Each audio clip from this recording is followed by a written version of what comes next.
Hello, I'd like to welcome you to If I Leave the Law, What Am I Best Suited For? Careers in Legal Services, Legal Ops, and Legal Technology. My name is Kimberly Fine. I, together with my partner Neil Handwerker, founded EXJ. We are, very simply put, an end-to-end platform for JDs considering or committed to transitioning from the practice of law to business. Uncovering career opportunities which align with the JD skill set is our priority, and supporting each and every individual that wishes to pivot is job number one. As a reminder, this webcast will be recorded. The video will be available on the Ex Judicata website. We will send all registrations the link. We encourage engagement. Please add your questions to the Q&A box. We will be monitoring this closely. We will be sorting the questions by upvoting. Should you have a question you would like to have answered, please click the icon, which is the thumbs up. It is now my pleasure to introduce our panel. Kunal Chopra is the Vice President of Legal Services with Elevate. She is a lawyer turned entrepreneur, or entrepreneur, as she likes to say. She has practiced as a general litigator for 5 years before realizing that wasn't the path for her. She founded one of the pioneering law companies 20 years ago and sold that to United Lex. And now her current position is co-founder at Elevate. Joining Kunal today, we have Emily Tubin, Senior Director, Legal Operations, PayPal, Sarah McCormick, Director of Legal Service Delivery, Honigman, Michael Okerlund, CEO, Cloud Court, Inc. I would like to thank all of you for attending, and I would like to thank all of our panelists for being here today. Thank you. Kunal? Thank you so much, Kim. I'm so excited to be here. Definitely 20 years ago, I did not think that I'd be having a conversation today with individuals who have decided to leave their traditional careers, or maybe even not take a traditional law school path. And all of them from very different backgrounds as well. We have individuals, myself from a law company or an alternative legal service provider, Michael from a technology company, Emily from in-house, and Sarah from a law firm. So you're really going to get some great perspectives today about people's journeys around why they've chosen these non-traditional paths. For myself, I actually practiced for 5 years as a litigator. But when I went to law school so in terms of my career, I actually loved law school, but I knew that I didn't want to really practice law. When I was young, my parents said you could become a lawyer, doctor, and engineer. And I took the lawyer path because that's the one I understood the most. And I knew as an undergrad, I could really major in anything that I wanted to. So went to law school, loved it. And I practiced for 5 years as a litigator. And I got a lot of great experience being able to go to trials, do hearings, do arbitrations. But something was missing. I really didn't enjoy it. I didn't enjoy doing legal research. I didn't enjoy drafting pleadings and motions, but I really enjoyed kind of the legal aspect of it. And so at that time, IT outsourcing and finance outsourcing were big. And so I thought, hey, let me do something in the legal space. So I completely shifted because I saw a lot of inefficiencies in terms of what was going on with legal. And I decided to go the entrepreneurial route and start a company 20 years ago called LawScribe. I sold it to United Lex in 2010 and then co-founded Elevate. What was interesting is that when I was practicing law, one of the things that was so terrifying to me was to actually do sales, right? Back then, to become a partner at a firm, you had to bring in clients, and there, again, weren't many other options. Either you become a partner or you leave. And I was terrified of having to sell billable hours. Fast forward to where I am today, at Elevate, I built the legal services side of our business, and now I focus on sales. But I, believe in what I'm selling, and it built a very strong network over the course of my career. When I was building LawScribe, we were evangelizing in an industry that did not exist. I was a U.S. attorney, the CEO of the company, and so had to be out there selling. And so I built a really fabulous network. And with that, now I'm able to bring the solutions from Elevate to them from a sales capacity. So as you can see, I've worn multiple hats, from practicing as a litigator to being obviously a business person to kind of a design architect, and now doing sales. So that's a little bit about me and my journey. So I'm going to hand it off to Emily. Can you share a little bit about yours? Sure, I would love to. And from now on, Kenor, I'm going to call you entrepreneur because that is my favorite thing. I have not heard that before. That's so fun. I had a feeling that was going to come out of this. Yes, of course. Yeah, I'll rename you in my phone to that. So maybe I'll go way back in time to when I was 9 years old. I always wanted to be a corporate lawyer. I received a gift from my mom a couple of years ago of old homework assignments because as parents, I'm sure you have experienced this yourself. They want to give you things as you go on your own. And so she gave me a box of all homework assignments and I was going through it and I found a journal entry from when I was 9 years old saying, when I grow up, I want to be a corporate lawyer. So there are a lot of people who want to be a teacher or a firefighter or, all those fun glitzy things, but I wanted to be a corporate lawyer, mostly because I wanted to wear a suit and use a briefcase. I thought that was the most fun part of it as a 9-year-old. So that was something that I've always had as an end goal. Obviously, there's a lot more reasoning behind it now. And I work at PayPal and I worked at NetApp prior to PayPal, both in the tech or fintech space. And so suits are not a thing here. So I've had to live with that choice. But when I was graduating from undergrad, I started to apply for law schools because I was defaulting to that. That's what I knew I wanted to do. I took the LSAT, I applied to law school, I got into several law schools. And as I was trying to decide which one to go to, I sort of took a step back and thought, law school is an expensive decision and it's a big deal. And so before I default to doing that, which I know a lot of law students end up doing, I thought I should probably get some real world experience. I didn't have any family or friends that were lawyers or corporate lawyers. And so I didn't really have anyone that I could ask and pick their brain on. And so I thought maybe I'll just get an internship somewhere in a corporate legal department so I can get some more insight into what this world looks like.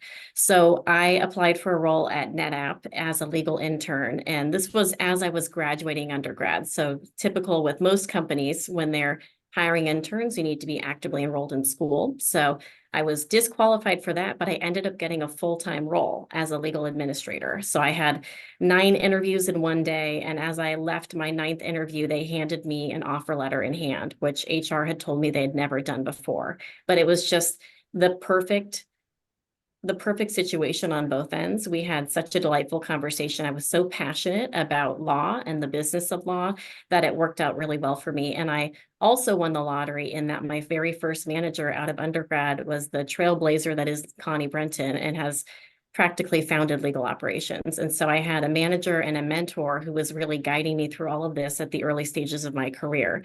So that legal administrator role quickly turned into a legal operations role, and I fell in love with it.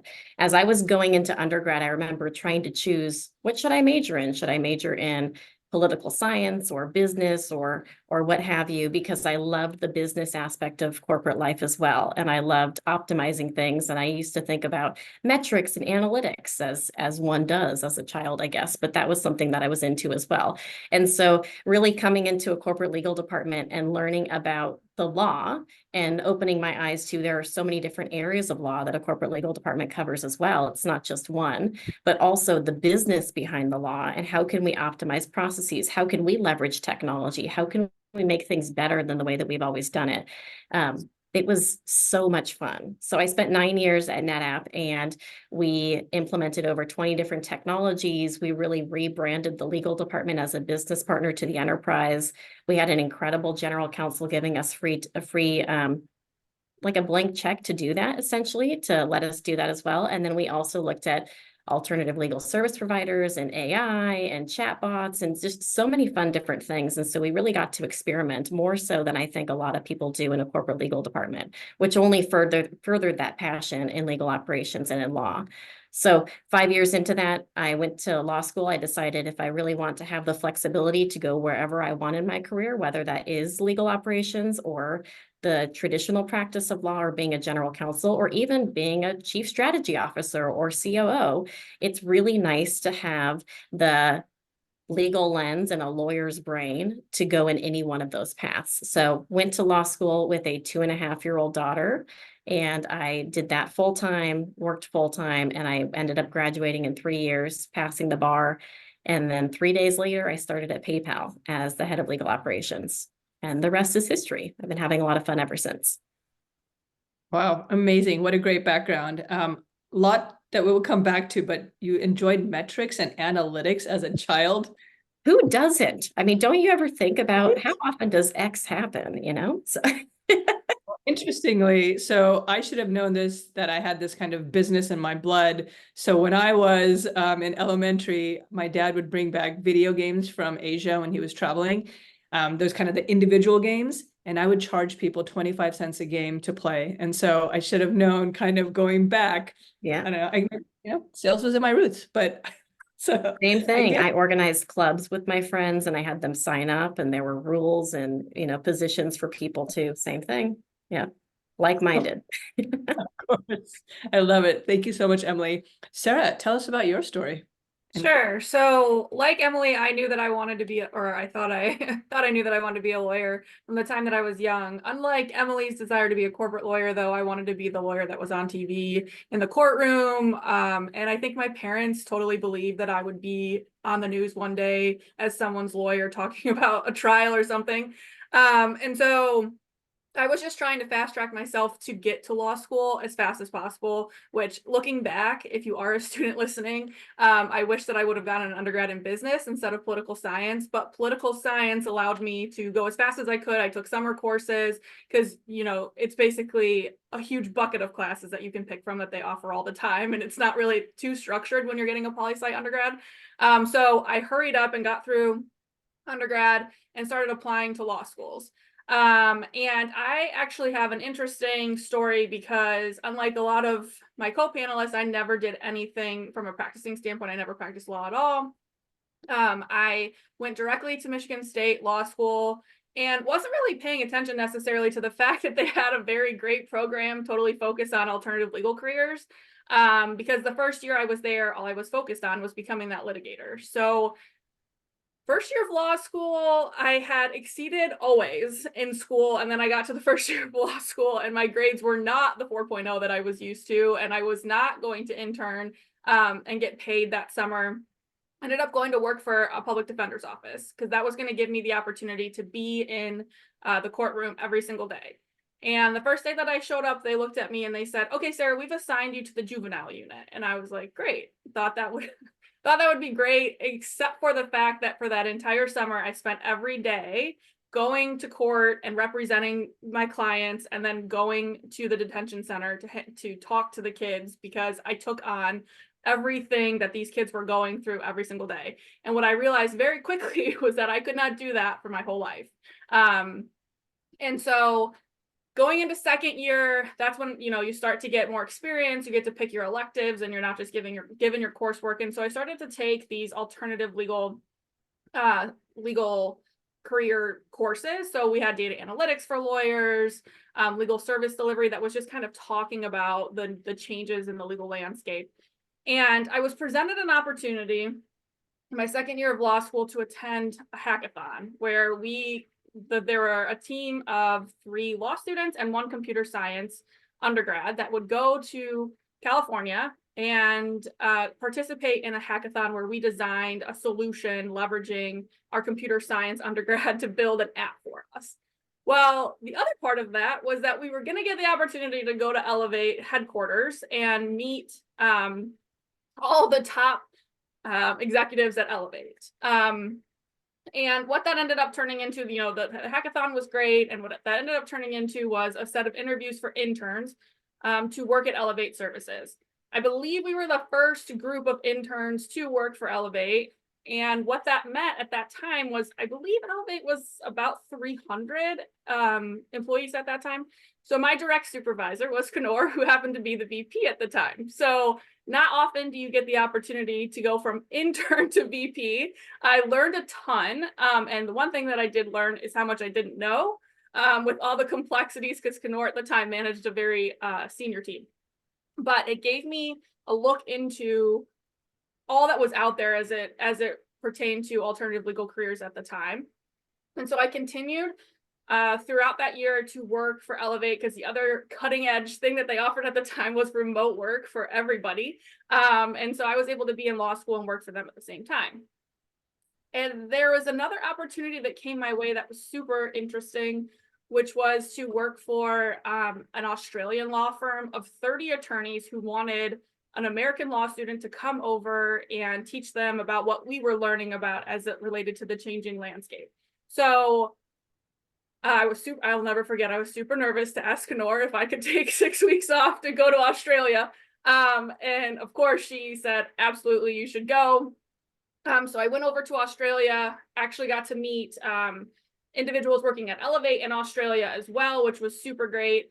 And then worked at this law firm for 6 weeks. I will say that I don't know if it was this particular law firm or if Australians just don't work the same that Americans do, but I didn't do much working. It was a lot of fun while I was there. So I spent time there kind of teaching them about legal project management was what I pitched that I would teach them about. And so I continued to take these courses in law school, and I had, if there was one piece of advice that I would give someone listening, is to think about taking opportunities where they could end up being something great. So the professor at the time happened to be, the professor that was teaching all these courses happened to be a prior Honigman partner. And if you remember Kimberly's intro of me, I work at Honigman. And so he was bringing in another Honigman partner to come and present to us for the whole day. And so he brought this partner in who had been working at Honigman for 42 years and to talk about how they were building this new legal project management program. And I said to my professor, I said, hey, can I take him out for coffee? And he said, of course, because I was going to give my professor a couple minutes to, you know, not have to keep talking and entertaining someone for the whole day. So I took him to coffee. I brought this energy to coffee, and I could have sworn off my ability to ever get a job there, because I left the conversation going, Sarah, you should have calmed down. His energy was not matching yours at all. But I talked to him about everything that I was learning and how much I loved it. And fast forward to the next summer, or the next April, my 3L year, I got a call that, from my professor who said, you know, the partner at Honigman's interested in adding you to the legal project management team. You should apply. So I applied and I got the job, but part of the job was that I would have to work part-time while I studied for the bar. And so I decided that I really, really should take the bar and pass it. And I did take the bar, but I failed it by not 10 points, not 20 points, 1 point. So I think the other thing to tell everyone is that it has not really impacted me, although it is super helpful to obviously be barred. But I continue to excel in this alternative legal career without being barred, but going to law school was a super great experience. And so, yeah, I started out in legal project management at Honigman. I left and went to another firm, which I think is also super valuable early in your career to get a little bit of a mix of how different places do the same thing. And then I came back in my current position, well, not my current position, but to the current firm in legal project management, and just have continued to expand. And now I also work with practice technology. So that was a long-winded way. Sorry, I didn't realize how long I talked, of how you can go directly from law school into an alternative legal without practicing first. That's great. I think that, I mean, the stories, I mean, we can see your passion, right? I mean, and obviously your interest in learning, and you've always had that open mind from when we were working together. But you can kind of tell that passion. And I think, you know, as we're talking about kind of advice for people out there, whether you're a new law student or even kind of trying to make a shift, right, from a job you're currently in, it's so important to find something and be in something that you're passionate about, right? Because you're spending so much time there. And I think, at least so far from hearing from Emily and Sarah, hopefully you can hear that. One of the things you mentioned early on was, you know, Sarah, was that, you know, hey, I should have kind of majored in business. I had that same regret that I didn't do that. I also had the opportunity in law school to join JD MBA, and I didn't want to spend that one extra year getting that MBA, and I wish I had. So for those of you still in law school and have that opportunity, please take it.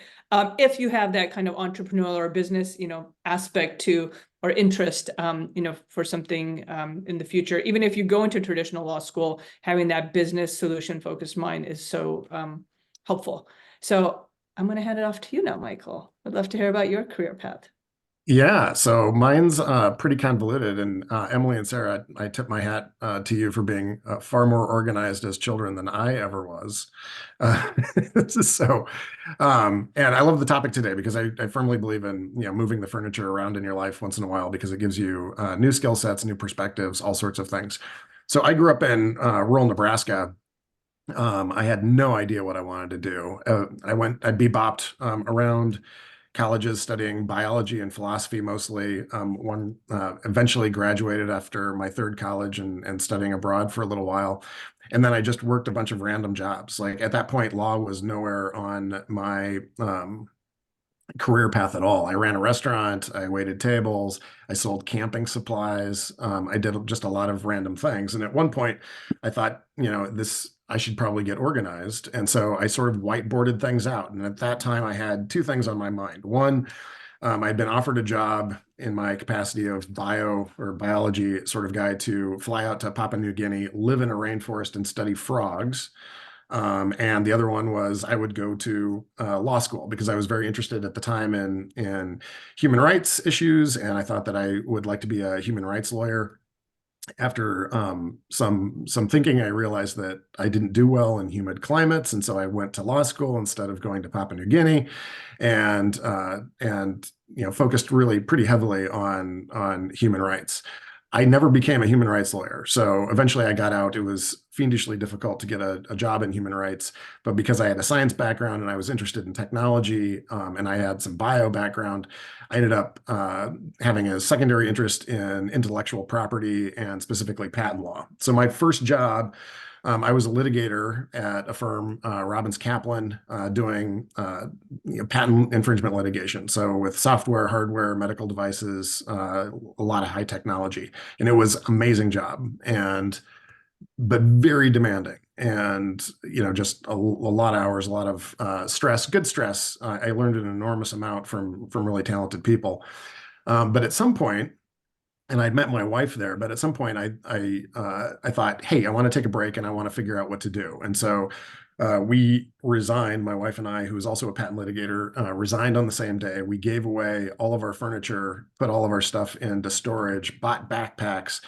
And that was the first time I left the law. We backpacked around the world, living on $25 a day for about a year, came back and did a lot of camping. And at the end of that, thinking about what I wanted to do, I decided I wasn't done with law yet, and came back. The legal market at that point was relatively terrible because there was a big downturn in the economy. But I looked through, sort of different means for getting a job, and I was shocked that I got a job at a nanotechnology company as their first general counsel, in part because they were involved in some intellectual property litigation, and that was the one thing that I knew how to do. And so that started off like the next phase of my career, and for the next 15 years, I was in-house and various general counsel positions, first at that nanotechnology company, and then at a recreational vehicle company, and then later, most recently, I was the general counsel of a global group of companies in the bicycle spaces. Huffy Bicycles was one of our companies, and I loved all of that. In that capacity, I was managing a lot of litigation. I got the opportunity to see people in top form litigating in different ways, all across the country. But what I really wanted to do next was do a startup, and so I quit what was an amazing job with amazing people, and took a big leap of faith, big risk, and joined a startup that was doing, called Cloud Court, which is where I'm at now. And we're an AI company. We like to say we were an AI company before AI was cool. It's now very cool, apparently. And we're focused on testimony. And so we're building out, I get to, use that other part of my brain that really likes science, that really likes data, that really likes bringing hyper-organization to something that isn't necessarily organized by default, and that's where I'm at now. So that's my journey. I wonder where things would have ended up if you had gone to Papua New Guinea. I know. That's another story. I'll have to tell you about it. But maybe still coming back to Cloud Court and building a testimony intelligence tool. Thank you so much, Michael. So what's really cool about this panel, I think, is that we all come from, I'd say, we make up the legal ecosystem, from law companies to, in terms of our backgrounds, from law companies to folks who are in-house at a law firm and then at a technology company. One thing I think that law students might, so we'll break this up. I think we have law students, obviously, and then individuals who are looking to potentially transition from their current, legal jobs.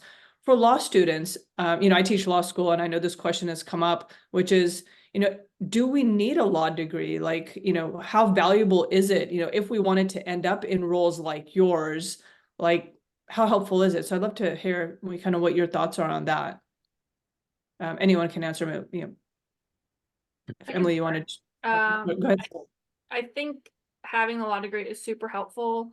I am the person on the call that works at a law firm too, and so having back in the day when I worked in an office, having the frame degree, unfortunately, like is like your foot into the conversation sometimes, to establish, I went to law school too. I also think that it makes you much more competitive when you're trying to find a job, because a lot of the jobs are JD preferred, but if you're going to be up against multiple candidates that have JDs, I just think it puts you at a disadvantage. And also your thinking and being able to understand, or try to understand in some cases, why attorneys are thinking the way that they're thinking. I think law school teaches that in a way that you're not going to get elsewhere. Yeah, I completely agree with all of that. I think in the legal operations space, I know many phenomenal legal operations leaders that haven't gone to law school, but I also know equally as phenomenal ones that have. And so I don't think it's a requirement. I do think for me personally, it's helped me get to where I am today. It's brought different credibility to conversations. I've been pulled into different conversations because I am a lawyer. And so they've asked me for advice on things, even on legal matters, on how do we craft a story and how do we structure it. And so I can use my operational mind and my communications background. I minored in graphic communication, so it's a superpower that I have with those sorts of things. But also I can talk about it from a legal lens. And I think it's helped me better relate and empathize with what they're dealing with, and separate the substantive from the process of what they're doing too. So it's really helped change the conversation. And I think they see me as one of them versus a business person coming in to change things when I don't fully understand their world. Yeah.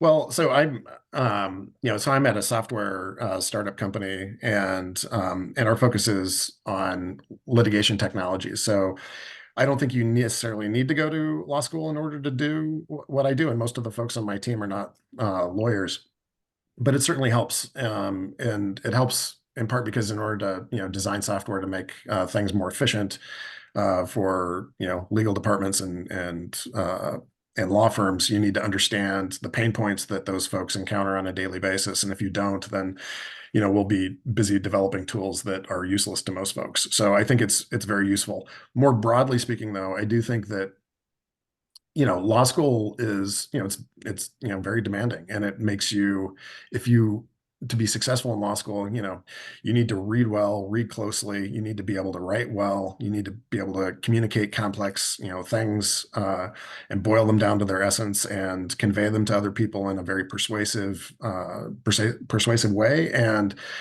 those are skill sets that are phenomenal across just a wide range of things. So I think it's law school provides you with a pretty amazing Swiss Army knife of talents and skills that you can apply anywhere. Completely agree. One of my favorite courses I took in law school was negotiation, and I use that every day in what I'm doing. Knorr's even told me I'm a good negotiator, and I credit law school for that. Very good negotiator. So I think there's a lot of value in that. And I think, even as I shared, for my role as well, it's really been helpful. I think just echoing what everyone said, for me to be successful in kind of building a company in this space and then being able to sell it, understanding kind of how it all works. And I think that's what makes me a good salesperson, is that I understand what the challenges of the customer are and how the solutions will work. So I do think that makes a difference. What are your thoughts around whether it's helpful to go into a traditional job right outside of after law school before entering into roles like yours? So do you think that's helpful for individuals? I know, obviously, Sarah, you went straight to kind of your role out of law school. So and Emily, as well. I practiced for 5 years, which I do think helped me with respect to my role. So kind of thoughts or advice to law students who are thinking about, well, do I kind of make the jump right away? Do I practice for a bit? What should they do? I'll my opinion on that is that, if you are interested, if somebody's interested in doing traditional law, at a law firm, whether that's on the transactional side or litigation side or on the corporate side, that it's probably easier to do that first because I think, there's sort of a very well-worn goat path from law school to those sorts of jobs. There's, summer internships and summer associate things, and those are typically a little bit more difficult to get if you migrate to a non-law job first and then try to get back. But that's just my opinion. I will say this, which I found to be interesting in being someone who I mentioned this earlier, but I didn't necessarily come out with like a 4.0, and the jobs continue at Big Law continue to get more and more competitive. And so the firm I went to in between, I was working really hard in a legal project management capacity. And one of the attorneys came to me and said, would you ever be interested in practicing? And so that was really an interesting moment for me, because a lot of being very successful in big law jobs is having the 4.0, but also having the ability to communicate and also having the ability to do a lot of the things. And really what they want is someone who's going to work really hard and work a million hours. And I was doing that. And so I think if you don't necessarily have the credentials, though, like on paper, to go directly into a big law, then maybe try getting into a law firm, working really hard, demonstrating, building those relationships with the attorneys. And you might find yourself achieving what you were trying to achieve, but couldn't necessarily get right off the bat, because I had zero interest in it at the time or now, but it was an option on the table for me. Yeah, I would say it depends on what path you want to go down. And for a lot of people, they don't know. So try to get as much firsthand experience as you can. Use your time when you're in law school to maybe get a variety of internships, whether that's within a law firm to get a taste for that, or alternative legal service provider or corporate legal department, because that will help you in deciding what path you want to go down. If you think you want to practice law, I would go probably the more traditional route just to get that experience. And what I've heard, I can't speak from personal experience since I've never worked at a law firm, but what I've heard is the benefit of going to a law firm straight out of law school is you see a variety of clients and a variety of situations. And so that helps you in understanding how to address those legal issues. And so if that's the route you want to take, do that. If you want to found a legal tech company that has to do with litigation, like Michael, you probably want to be a litigator for a few years, just so you understand the daily pain points. I don't think it's a requirement, right? But you can understand what they live and breathe and how you can provide a solution that would address those needs. So not a requirement, but I think it helps you have a little bit more foundation, whether that's at a law firm or an in-house legal department, or maybe you go down the e-discovery route too. So something to give you some sort of firsthand experience on what the problem you're trying to solve and whatever path you go down. For me, I didn't go the traditional route. I don't plan on it, but I'm not saying no to anything, because you never know what sort of opportunity will come up tomorrow or 5 years from now. Yeah, I would say too, if there's one piece of advice, it's just having general awareness of what's going on in the legal field too, though, whether you want to be a traditional lawyer or whether you want to go down an alternative path. Like being aware of the developments in technology and being aware of the developments just generally is going to be super helpful to you and could potentially set you apart in an interview or something like that. Because we were talking about artificial intelligence, and I had a partner that reached out and said, I would not want to be a law student right now because of the types of technologies that are coming out. So being aware of them, how they work, and how they would impact you in whatever situation that job that you want to go into, it would be would be my advice. That's a good flag, and training yourself up on it, because that brings you higher up in the competition if you understand how it works and you can use it and also do the traditional work as well. Yeah, and I'd echo that too. Like embracing like some of the new technologies that come out. Like lawyers as a species have not really distinguished themselves as a whole by embracing technology. I mean, that's there are some people that embrace it really hard and help the rest of them, but we were laggards on email. Like I remember the first day I was practicing that the senior partner in the office next to mine wouldn't use email and needed somebody to print it out for him. So, being somebody who's at the, the tip of the spear in terms of understanding some of the new things that are coming out that are really transforming the practice of law, I think is a good way to make yourself attractive to whoever is interested in you. Yeah, those are all great points. It is, what are the skills that you should be honing, right? When you're in law school, regardless of which route you want to take. And I think especially, including if you're going into traditional law, when I talk to my law students, I'm telling them like, look, it's great to be that I-shaped lawyer, right? To be an expert in patent law or employment law or whatever interests you, but really to develop those T-shaped skills. And I think that's what you're hearing from Michael, Emily, and Sarah, which is, if you're interested in technology, kind of develop those skills or learn about what's going on out there. Think if you are good at financial or, analytics, really, kind of hone into that, because there are a lot of roles out there which invite people who have those analytical skills. Think about even from a business perspective, how do you communicate with people? Do you have empathy? Because that's going to be something that's going to be helpful, I think, in all of the roles that we have, right? So really look at what are some of the other things that are of interest to you, because those are going to be so critical to bring to different roles out there, because there's a lot of competition.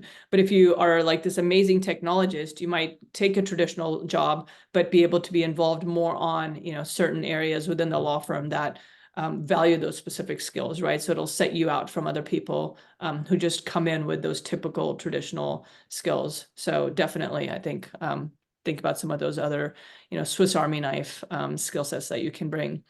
So I'm going to pivot a little bit to individuals who are moving from, right, like I was, I've been practicing for a certain amount of time. Do I really want to continue at a big firm? Do I want to do something different?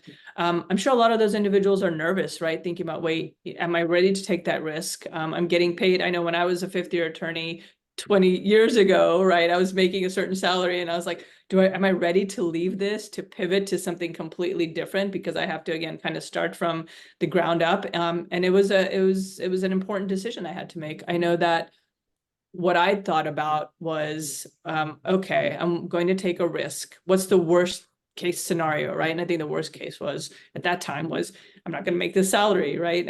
I won't know how to do what I'm doing. And really just thinking through, if I can be okay with worst case, then I think I'm ready to kind of take that next step and take this risk. And so that was some of my thought process.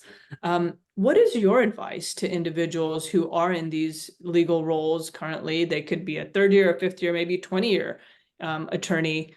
What should they be thinking about, or what advice would you give them as they're thinking about, do I really want to do this? Do I want to make a shift? Yeah, Kenard, you mentioned sort of shifting from a job that is, paying a lawyer's sort of wages to, jumping off to something else and being unsure whether or not you're going to succeed in that. I think the advice I used to give to, new attorneys who are coming in was that, some of the decisions that they make in terms of, acquiring things or acquiring financial obligations that are going to require them to make a bigger and bigger, salary, in some ways does limit what you can do, just because so if you can manage your financial life to be able to be open to taking more financial risks, then I think that opens the door for you to embrace more risk. And a lot of interesting things happen when you take those jumps. One suggestion that I would have is use LinkedIn to find someone who you want to be, or the type of job that you want, or look for individuals that were practicing that transitioned at some point in time. I think the one difference, and maybe I'm just speaking for myself because I'm always happy to talk to people if you guys can't tell, but is that unlike the traditional law school recruiting going into a big law type of process, I think making those connections, there's a lot of people in the industry that I think would be happy to talk to people about what they're interested in, and approaching it not from, hey, I would love a job from you, more so like, hey, I'm super interested in what you do and how you got there, even if in the back of your mind you want to work with them at some point. But I think building relationships and building your network of similarly situated people could be super helpful. Yeah, I completely agree. The more that you can pick people's brain around what it actually looks like in their day-to-day life, the better. And I know that we're all busy, and I've had people say sometimes, "Oh, well, I'm sorry to bother you, but I have a few questions on this." You're not. People love talking about this. They want to talk about their career journey. They want to share what's worked well, what they would do differently, what advice they would give to someone who's considering going down this path. And so, speaking for myself, but I'm sure this is why we're having this panel today. But you would be surprised at how people jump at the opportunity to just have a conversation about that. So if you're thinking about leaving the law or going down a more non-traditional route, just reach out to people on LinkedIn, like you said, and build those relationships. And even if you just check in with them a couple of times a year and grab coffee or have a virtual chat, it builds that relationship. So when you are comfortable making the jump, they can help guide you through that too. Find a mentor in that space too, I would say. Absolutely. That's great advice. So whether you're a law student or some of the other individuals who are looking to transition from current jobs, some people might be wondering, like, okay, if I try something different, how will that impact my ability to get a traditional job in the future? Right. So thoughts on that? I think it helps. I mentioned earlier that, I quit a job I loved to do something that people thought we were insane to do. And it wasn't lost on us that people might be hesitant to hire us. What it actually did is, because I came into a very difficult job market where it was there were maybe 50 people applying for every job. What it did do, though, is set me apart because I had a weird story. And, weird stories sort of can jump to the top of the deck because it's everybody else who has the same, story. I went to, did this, did this, did this.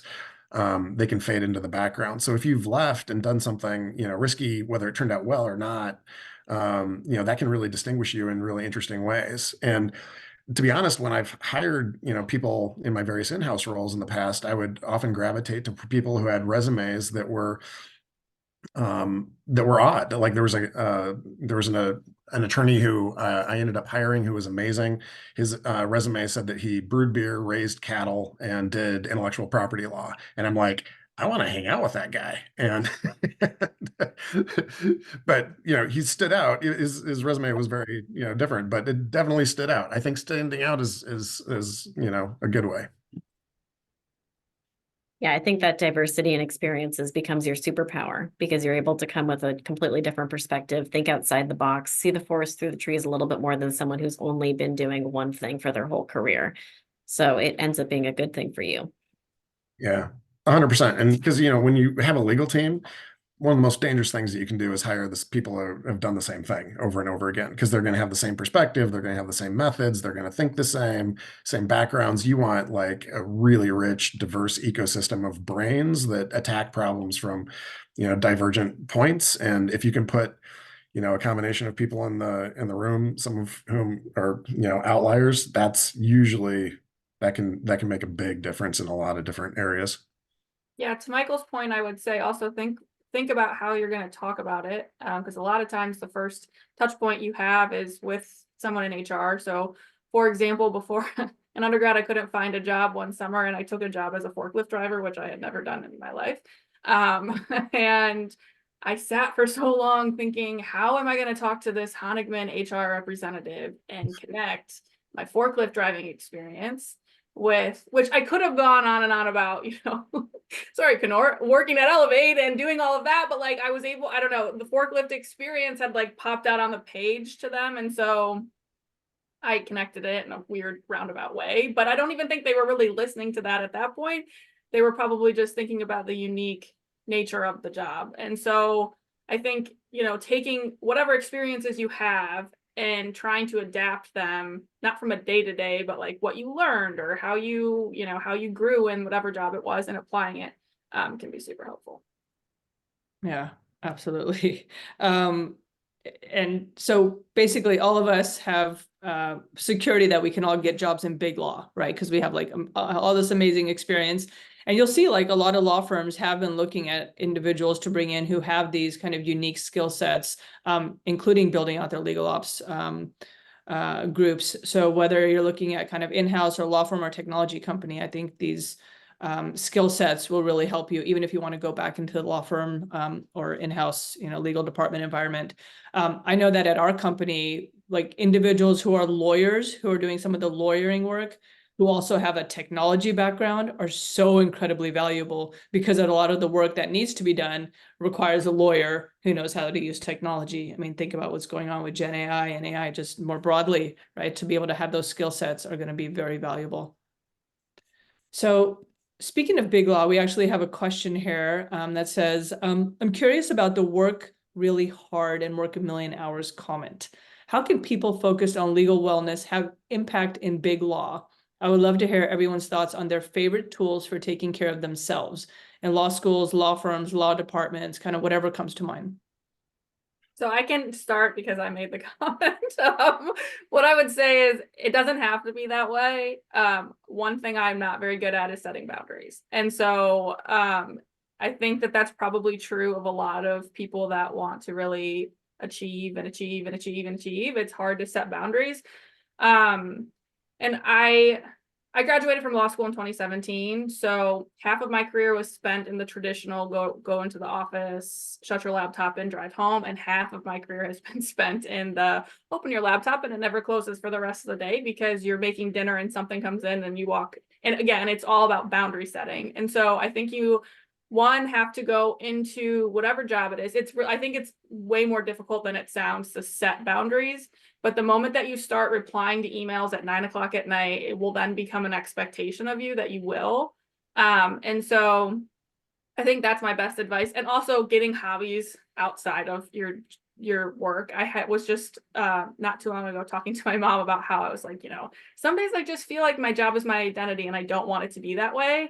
And so finding hobbies and finding things to do outside of work that are going to get you away from that computer because you have a set appointment or you have something to go to would be super helpful. Yeah, I think that was that's a good answer. I had to undo what I said. So. No, I mean it's a fair question, because there's like a weird, in some law firms there's kind of like a borderline hazing process when it comes to just eroding those work-life boundaries. And your comment about not answering your phone after 9 o'clock. My impression when I was, in that situation was that if you broadcast out, without reservations that you were in it to win it and be a partner, then some people would use that as a license to, call you at 11 o'clock on a Saturday night, et cetera, et cetera. So, early on, I adopted what I affectionately refer to as Okerlund's doctrine of strategic mediocrity, which was I would not pick up my phone. And I would knock it out of the park for everything that mattered, like 100% that mattered, but I wasn't going to issue an overt or implied invitation that I was willing to be tortured. And, to be honest, to the other point though, firms that do that, not good. Like the one thing I realized, especially in the litigation space, is that firms that do put people in a situation where they don't have a personal life, that's a dangerous firm to hire. Like I managed litigation for 15 years, and the one thing that I thought was the biggest risk on my litigation cases, especially if I was going to hire a firm that was going to handle a big case that would play out over multiple years, is associate attrition or even junior partner attrition. And so I looked very hard at the data of those firms that had high rollover, because I was spending millions of dollars in attorney's fees.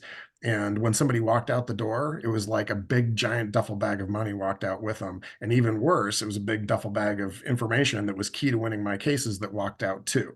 And so I was never going to reward a firm that engaged in that kind of behavior, because I was interested in winning my cases, and that's not a way to win cases.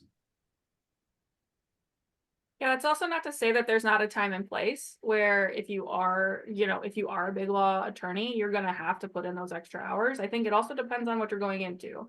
IP attorney schedules look much different, at least at the firm that I'm at, look much different than a corporate lawyer. When you're closing a corporate deal, you're going to be working around the clock. But in order to, you just have to figure out a way to balance that out.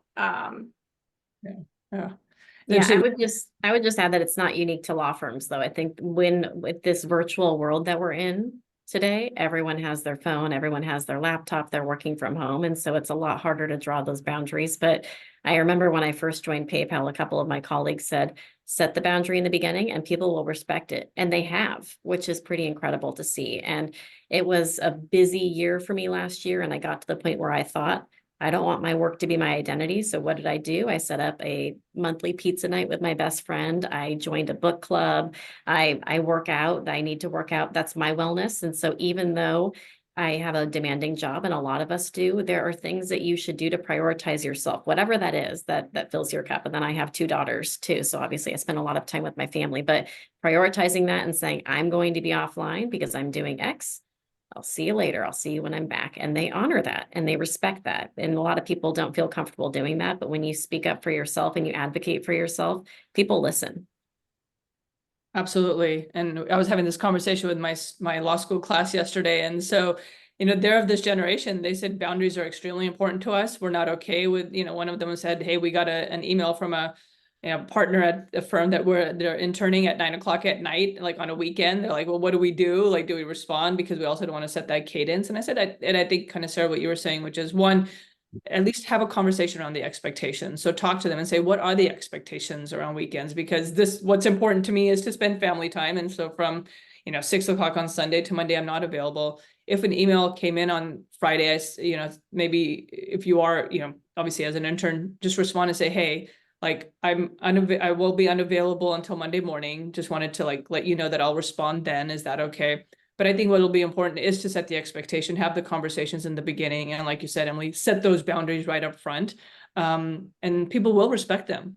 I remember when I told Connie back in the day that by 9 o'clock I'm not available. I didn't get text, but other people did. So, but no, that's absolutely really important to do. And thanks for sharing, Emily, some of the things that you do around wellness. I think working out is really important.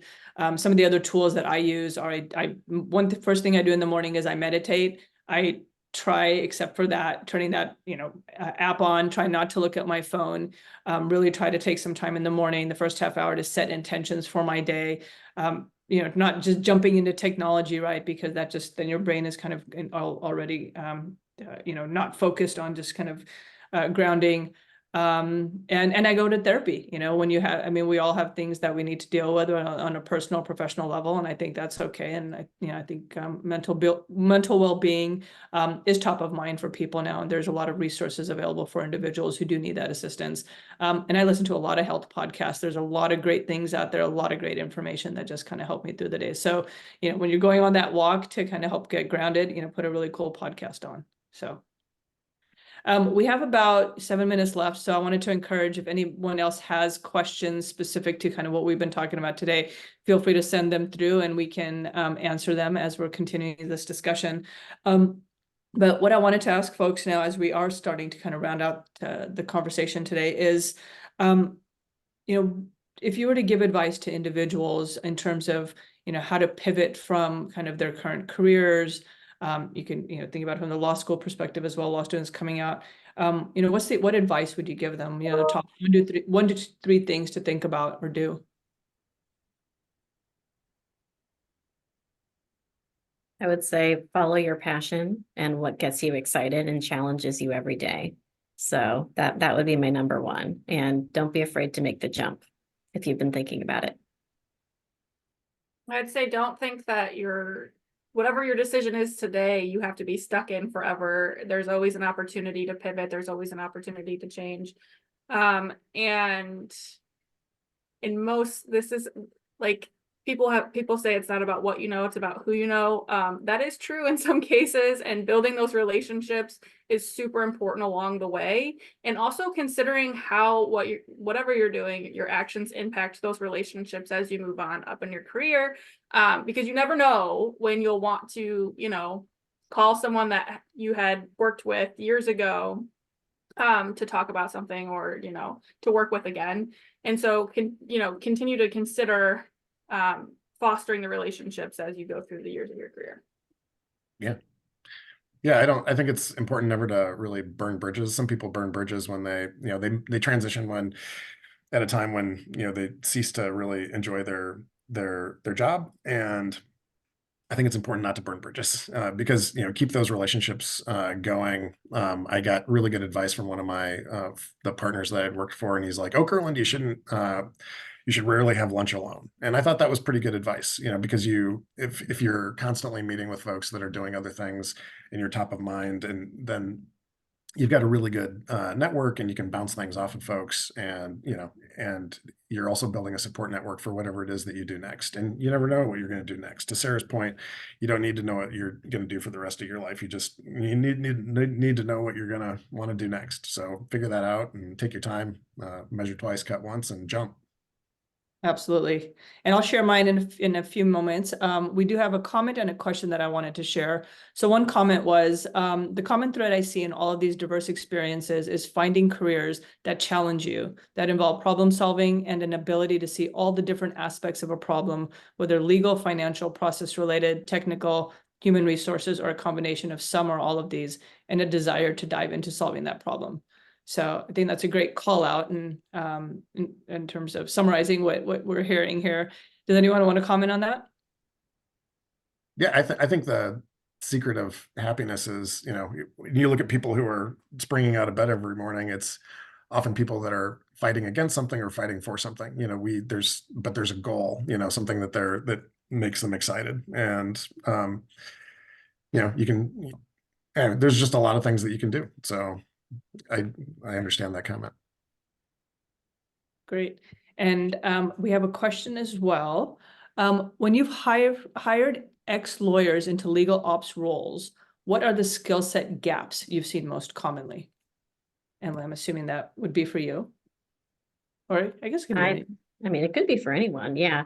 I would say I'll speak about my experience with working with lawyers in general, and this is a gross generalization, and I am a lawyer too, so I don't mean this to say this is true for all, but what I have seen is when looking at lawyers in legal ops roles, unless they have an extensive or at least a couple of years of legal ops experience, they may not necessarily default to understanding the broader process. They tend to just want to solve a problem and answer the question at hand versus taking a step back and thinking about the broader strategy and how this would impact the broader department rather than one particular team. And so just training them to see the bigger picture there is something that's helpful. So I would say that. And then I would say the second thing is people management. Lawyers are very smart and they're very analytical, but they don't always think about the management side of things. And so that's something that is something I've focused on from a career development perspective for those people. Yeah, I'd piggyback off of Emily and thinking about, when I'm interviewing someone and they describe something that they do, and if they tell me how they considered when they were building whatever it is they were building, how it impacted other teams at the organization, that's a huge, I don't know, like a huge positive that's going off in my head. Yep. Because I'm sure it's also true of, I've never worked in the in-house side, but on the law firm side, you always have to be thinking about whatever decisions you're making, how they positively impact your team, but also how they impact positively or negatively every other team at the firm, because there's one common goal. And so that's always a really positive thing to hear if somebody can take an experience and kind of give that level of detail. Mm-hmm. Great. We're almost at time here, but someone asked, we talked a little bit about taking a gap in your resume before seeking a non-legal or legal adjacent job after practicing. It would be great to hear about considerations other than financial. I suspect the hiring process for non-legal and legal adjacent jobs would be more accepting of a gap than another law firm. Does anyone else have any additional thoughts on that? In 30 seconds. No, I think it's a good perspective. I don't know that I have anything to add to that, though. So we can think about that and respond separately on that question. So in terms of kind of just wrapping things up, I wanted to share what I think are really the three takeaways, as you're looking at kind of the next career. And that is, I think Minnie said it, is to really follow your passion. I think that is so critical to find what you enjoy and what you're interested in, and what you enjoyed 10 years ago may be different than today, and that's okay, right? And so you're ready to make a change. And so I would say really think about that.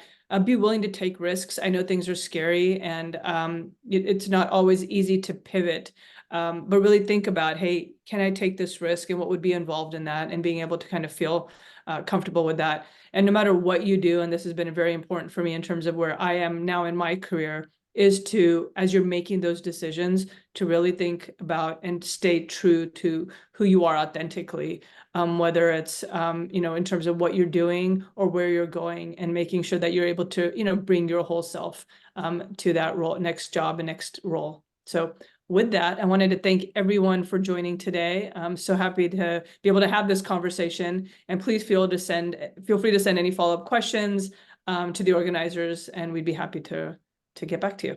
So thank you, everyone.